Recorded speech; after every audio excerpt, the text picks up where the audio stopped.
Hey everybody, and Tony here with a review of Wagner's Tristan und Isolde, which was live streamed from the Bayreuther Festspielhaus and was shown at the Cineplex Titania. The conductor was Christian Thielemann. The production was done by Katharina Wagner. The set design was handled by Frank Schlussmann and Matthias Lippert. The costumes were done by Thomas Kaiser. The chorus master was Eberhard Friedrich. The dramaturgist was Daniel Weber. And the lights were handled by Reinhard Traub. Now, before I start with this review, I'd also like to give a shout out to fellow opera fan and also my friend on Facebook and also a fellow fan of Camilla Nylund, Evelyn Helitius, Waltraud Meyer, and many other singers that we both love. Karin Christina Vadi. It was a huge pleasure to meet you in person. I really find you nice and I really find you very friendly.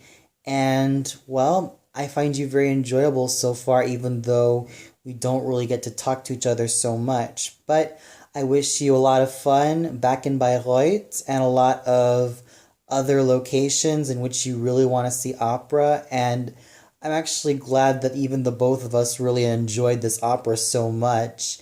Yeah, it really felt like after seeing Tristan und Isolde in its entirety, you really feel like you've been transported into another world. And that's how I definitely felt about the entire opera as well. So Karen, if you're watching this, I wish you a very great trip or several great trips that you're going to have with the remaining summer, and I wish you a lot of more wonderful opera experiences. So I hope you also enjoy this review as well.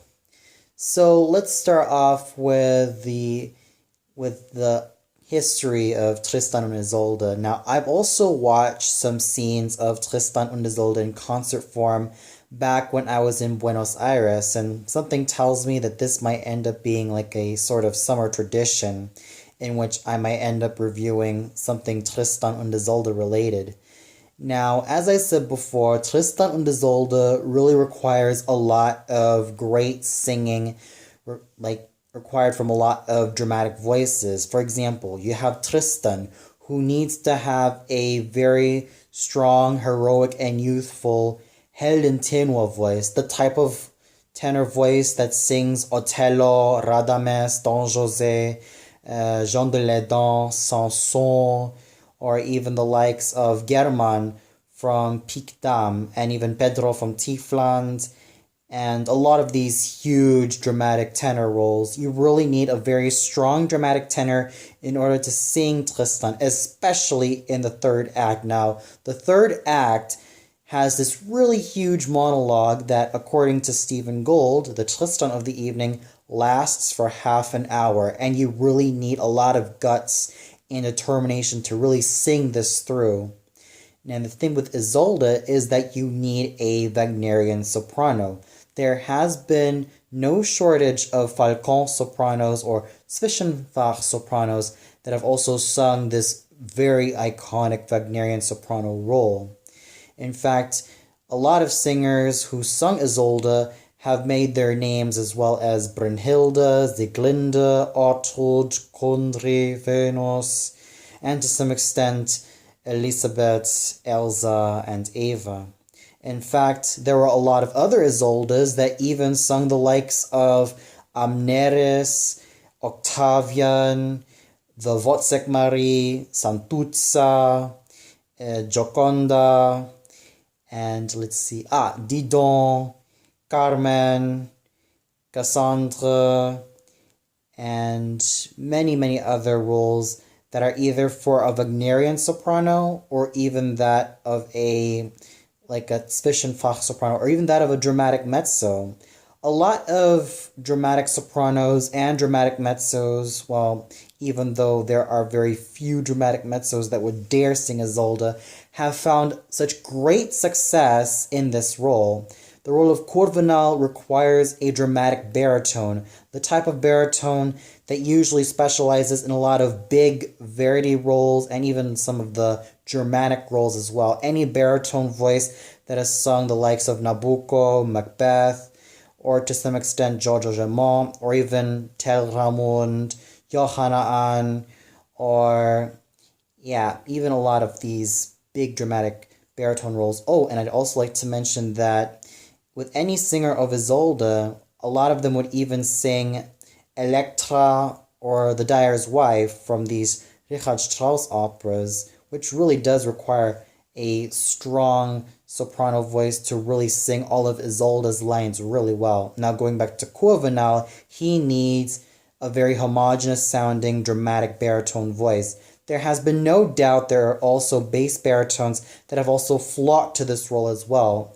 And a lot of them have also found successes as Wotan or Gunther or Amfortas or even Klingsor or even Hans Sachs for that matter. So with Corvinal, you really need a very strong sounding dramatic baritone or bass baritone voice. With Brangena, you really need a dramatic mezzo who has a lot of solid high notes. Any mezzo who has sung the likes of, let's say, Azucena, Eboli, Amneris, Venus, Fricka, Kundry, Ortrud, and many, many other roles that or even Dalila, Carmen, or Fides, the nurse from Frauen Schatten, Herodias from Salome, Clytemnestra from Electra, and even to some extent Octavian from Rosenkavalier and Clairon from Capriccio. You really need a dramatic mezzo who could really sing all of these high notes and even a lot of the low notes really well. In fact, this role was originally composed for a soprano, which is no surprise that there were also some sopranos that ended up singing the role of Brangena, like Fioritza Ursuleac and Katharina Deliman.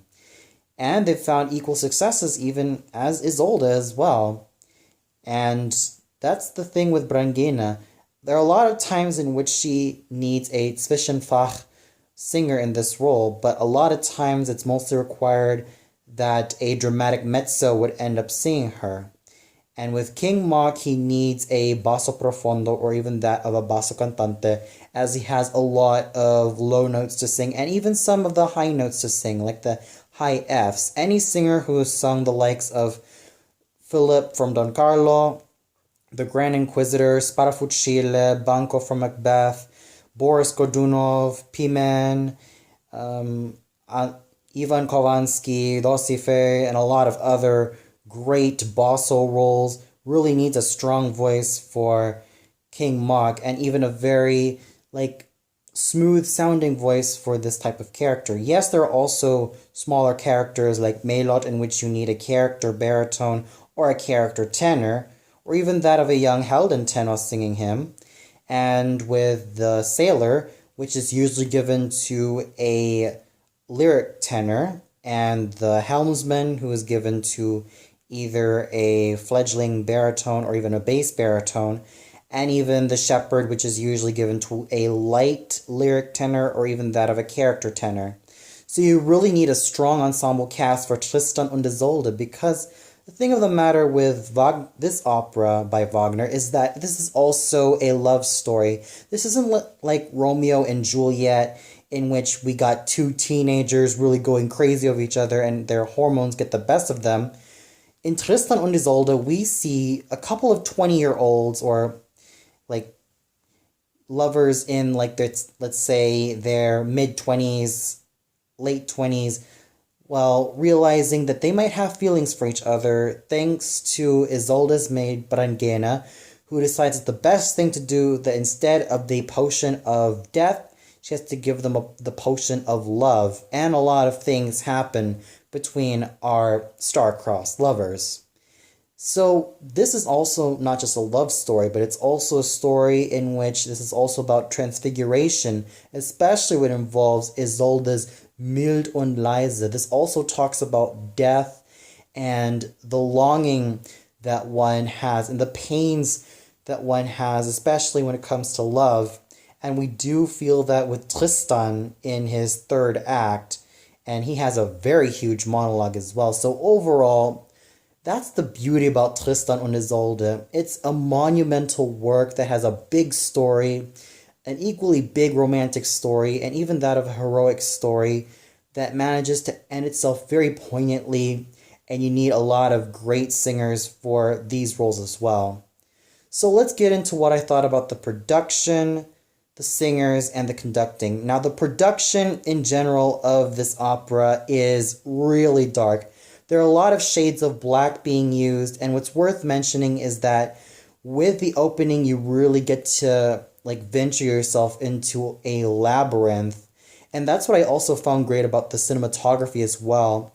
There's a versatile use of perspective of where the focus is usually placed. Like you can see the overhead, you can even see close-up shots, and a lot of shots that can really do the entire opera its favors. So then we get to the first act, which starts to feel like a labyrinth instead of your usual ship. And we see that in the first act, this is like a labyrinth that the four main characters have to go through. Like we see Isolde in one area, then Brangena in another, Kurvenal in another area, and Tristan in another area. And when it comes to love potions, I almost don't understand why they're all pink. And it makes me wonder why couldn't they been different colors? Like the love potion probably should have been pink, but the potion of death probably could have been like a blueberry violet color, and then the potion that probably might give you healing probably would have been red, like a strawberry red color. I don't know. Maybe there could have been a lot more color variations in terms of the potions that were given to Isolde and Tristan. And then we have the second act, which feels like it's a huge dungeon in which Isolde and Brangena are placed in first in order to be part of the king's entertainment. And what's also worth mentioning is that there are a lot of bars in the area that can be climbable or not. And the metal bars makes me kind of wonder, why on earth would they put it there? Why on earth would they use it to hurt themselves or even to mutilate themselves? I'm talking about Tristan and Isolde in this scene. I guess it's also to show that, well, that's the pains of their love that they're going through, and they're feeling a lot of these huge emotions, all thanks to this love potion that they were given by Brangena. And, well, they basically have to share this pain and to share this curiosity of what love has to offer, and just really feel the harsh realities of what love even has to offer to the both of them. It's tragic, it's painful, but at times I feel like it kind of shows a little bit too much, but I do understand the message that this production was trying to tell, especially in the second act. What's also worth mentioning is that in the second act, we see that Melot, King Maka, and a lot of the other courtiers are also involved in the action, really looking down on Tristan, Isolde, Kurvenal, and Brangena of what they're doing in the scenes, and even shining lights upon them as well, and even keeping guard of them until Maka, Melot, and the courtiers come to the scene. And we even get to see that there are also uses of daggers as well, and even a switchblade used by King Maka. And even Melot, who at first starts the scene off as slimy and horrid, he ends the second scene feeling remorseful of what he's done to Tristan, one of his good friends, and he ends up betraying him. And then we get to the third scene, or the third act, in which this starts to become like Tristan's hallucinations. I mean, he first hallucinates that Isolde is a puppet or another version of Isolde has a fake mask. Another version of Isolde has ended up falling down. One also has blood, and he just basically sees visions of Isolde that can really range from crazy. And then we get to the final scene in which, well, Isolde, after singing her love death, and after Covenal, the helmsman, and the shepherd end up fighting Melot and his men, well, Isolde then sings her love death, and then after that, it's like usually Isolde would have been like standing alone on stage and would have been transfigured, but in this production we see Isolde walking to King Mark's court, probably to be his new concubine and his new conquest. Now, the biggest highlight when it comes to the production and costumes are definitely the costumes. For example, you have Tristan and Isolde dressed in blue, as in to state that they are nobility, that they are the prince and the princess of Ireland and their home country. They basically represent nobility and royalty. Then you have their servants, Covenal and Brangena, who are dressed in a greenish color with usually hues of olive green and some shades of brown, usually to match their earthly nature and to even match their servant nature as well, and just how loyal they are to Tristan and Isolde. And then you get to King Mark, and also that of the shepherd as well, who also wears green just like Covenant and Brangena. He's also a servant as well, and even that of the helmsman, he also wears green as well. And then you get King Mark, Melot, and the courtiers, who are dressed in yellow and yellow ochre and, well, just shades of yellow, meaning that they are from Cornwall and they have power and they have authority to do what they want. So color coding is definitely a huge highlight when it comes to costumes, because you really get to see which of these colors really defines these characters, which I really felt really added to the interesting aspects about this production. So overall, while I found this production to be very dark, I found that it could really explore the psychology of not just Tristan and Isolde, but also the many other characters as well. What's also worth mentioning is that throughout the entire opera, we see that Covenal and Brangena are trying to hinder and separate Tristan and Isolde from professing their feelings for each other, because, they would have ended up suffering a horrible fate and probably would have died a horrible death as well. But all is too late, I guess. And even the color coding when it came to the costumes, I felt was just really, really worth mentioning and really made each character very distinguishable in their own special way. So overall, a very dark and very, very moody production, but it's also saved by a lot of interesting color coding for each costume, and even a very interesting concept that can be found within this production of this opera. And then we get to the singing, the very part that I'm very excited to talk about. Now let's start off with our main hero, Tristan, who was sung by Stephen Gould, who I saw last year as Canio, and I also had his autograph after the performance of I Pagliacci. My goodness, his Tristan is just so gorgeously sung. Every melody, every note, every single beat that he sang was just so gorgeously done, and his stage presence was so empowering. He is totally up there with a lot of my favorite Tristans, like Max Lorenz, Sven Svanholm, Lauritz Melchior, Wolfgang Windgassen, Ramon Vinay, and Siegfried Jerusalem, Peter Hoffmann, Peter Seifert, Robert Dean Smith, John Treleaven, and Stefano Algieri. He really has a ringing voice and a very solid technique that he manages to really bring out that resilience, that charm, and that heroic nature that makes Tristan all the more enjoyable and also brings a certain tragedy and poignancy to his character as well, especially the third act, which I really felt that he's shown so wonderfully, and he really made the third act his own and really conquered it with such beauty and such finesse.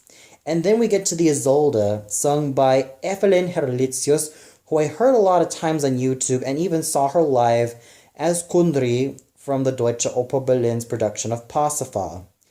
Yes, she has a very fine voice, but there are moments in which it sounds very strident, and I did feel that her first act was kind of like the weak start, but it's still a very fine start, but I didn't find it too satisfying.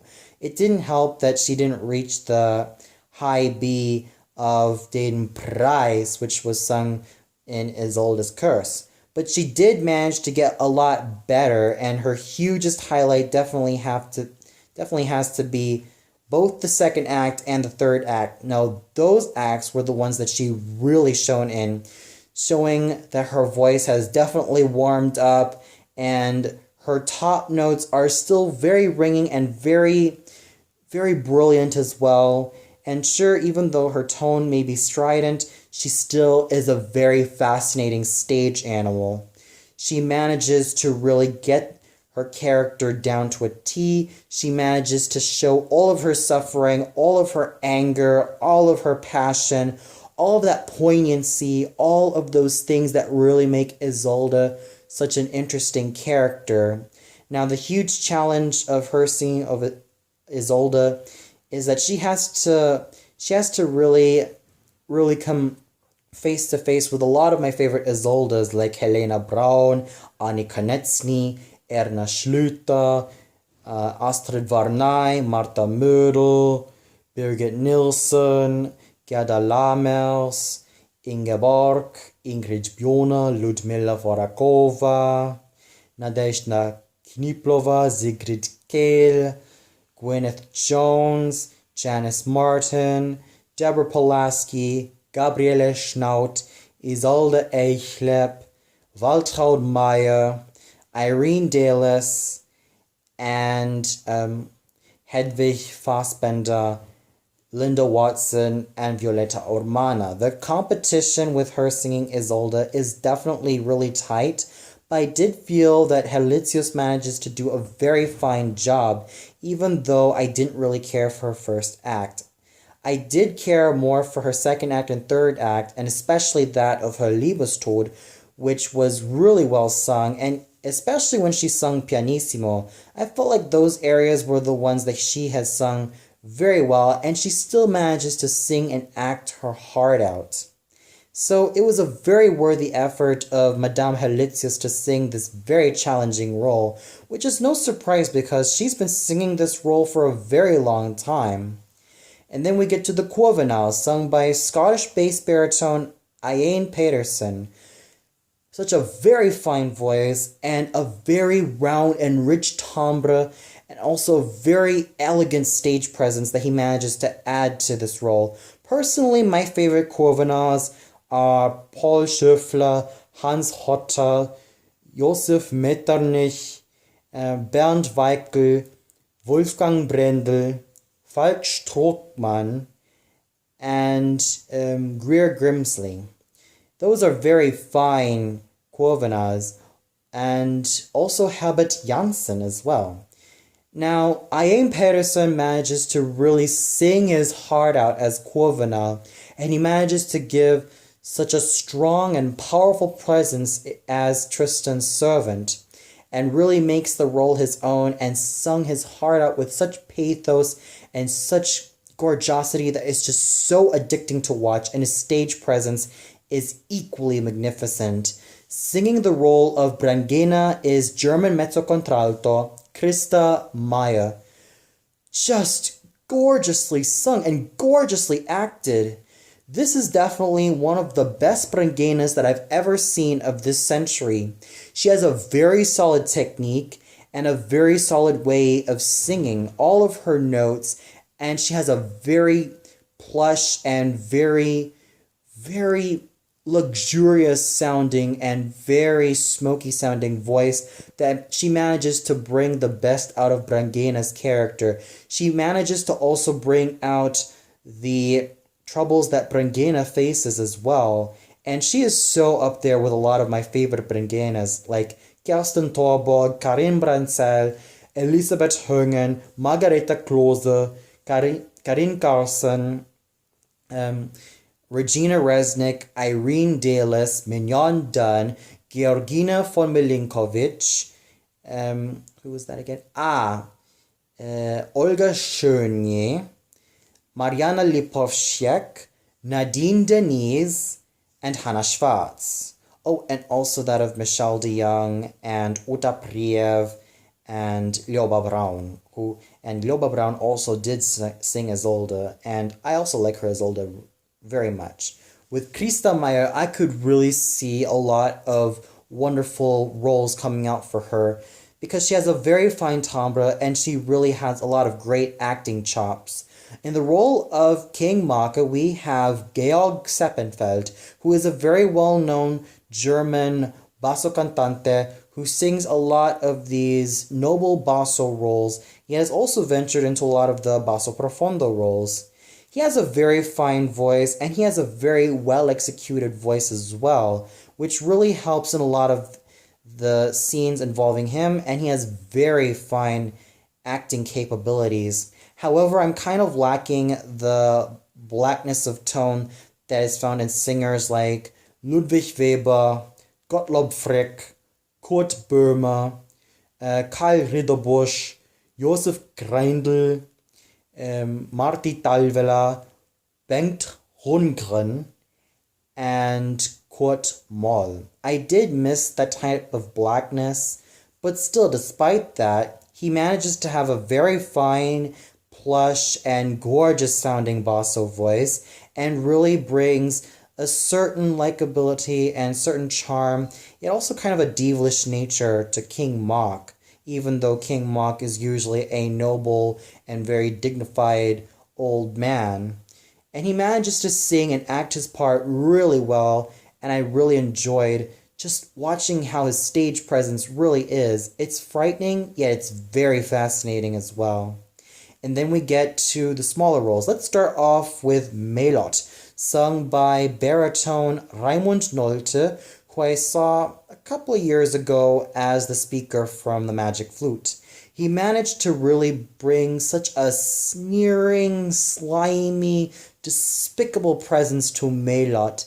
Yet, when he ended up stabbing Tristan, we could also see a tinge of remorse as well, and decides that the best thing that he might as well do is redeem himself through ending up being killed by Kwovina. And his voice is just so gorgeous, and it has a very ebullient, a very ebullient brilliance as well that he manages to bring in such a thankless role. And there are a lot of great melots as well that I also like. In the baritonal side, you have the likes of Calvin Marsh and Thomas Allen and Herman Ude. However, a lot of times there are moments in which melot is sung by a tenor. You have the likes of Paul Elming, who also started his career as a baritone, and then Robert Schunk and Claes Ansjo Hakon. Now, those are very fine melots, and Raimund Nolte is so up there with the other melots that I really like. And then you have the dual role of the sailor and the shepherd. Usually the sailor and the shepherd are done by two different lyric tenors, but this one is done by one lyric tenor by the name of Tanzel Aktsebek, a very fine-sounding lyric tenor who has a very bright future ahead of him. In fact, when I saw his interviews done by Axel Brüggemann, he's a very down-to-earth type of person. He has a very sweet and very down-to-earth personality, and his voice is very lyrical, and I would love to hear a lot more of him in the near future. He's still young, and I do feel like he does need to develop a lot more, but he's in a very good way. And then we have the role of the helmsman, sung by lyric dramatic baritone Kai Stiefelmann, who is extremely well known in a lot of roles from the lyric baritone and the dramatic baritone repertoire. He has a very fine voice, even though his role is very thankless. So overall, there was a lot of great singing to be found in this awesome production. And then the conducting done by Christian Thielemann is just so awesome. Because it's no wonder, because Christian Thielemann specializes in a lot of the Wagner and Strauss works, and he really does pay attention to the text and really has a close eye on each of the notes and each of the beats that he does. So it's a very well conducted work. So overall, what a great evening this was to catch this live stream opera from the Bayreuther Festspiele. With a very interesting production, great singing, and even great conducting by Maestro Thielemann, I would really love to see just a lot more live stream productions from this very prestigious Wagner Opera House. And I really hope to see a lot more in the near future. Well, that's all for now. Be sure to tune in much later, in which I review The Angry Beavers. So until then, see you later, everybody, and have a good night.